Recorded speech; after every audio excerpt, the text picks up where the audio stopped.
দেশত আশঙ্কাজনক হারে বাড়ে অতি ছোঁয়াচে রোগ হামর সংক্রমণ। চলতি বছরে এই রোগত প্রাণ হারাইয়ে অন্তত ৩৮ জন শিশু, যার মধ্যে শুধু মার্চ মাসতে মৃত্যু ২৫ জনের। রাজধানীর মহাকালী সংক্রামক ব্যাধি হাসপাতালতে মারা গিয়ে ২১ জন। ডাহা ছাড়াই এনে রাজশাহী, ময়মনসিংহ ও চাঁপাইনবাবগঞ্জ সহ দেশের বিভিন্ন জেলা দ্রুত ছড়াই ফুটছে এ ভাইরাস। বেসরকারি তথ্য মতে মৃত্যুর এই সংখ্যা ছড়াইতে পারে ৪৬-এরও বেশি। বিশেষজ্ঞ আলহর নিয়মিত টিকাদানের অবহেলা ও দ্বিতীয় ডোজ লেবের প্রতি অনীহাই এই প্রাদুর্ভাবের মূল হারণ।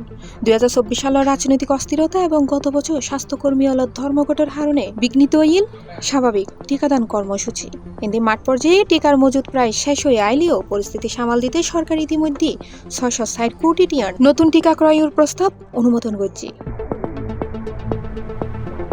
চিকিৎসক আলহর হাম শুধু সাধারণ র্যাশ ইয়ে নতুন হইতে পারে নিউমোনিয়া, ডায়রিয়া, এনকি মস্তিষ্কর সংক্রমণ।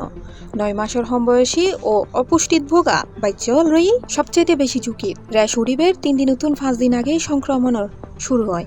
এতালে শিশুর জ্বর, শুকনো হাসি কিংবা চোখ লালনের মতো লক্ষণ দেখা দিলে তারে অন্য অলতুন আলাদা রাহিবের পরামর্শ দিই বিশেষজ্ঞ।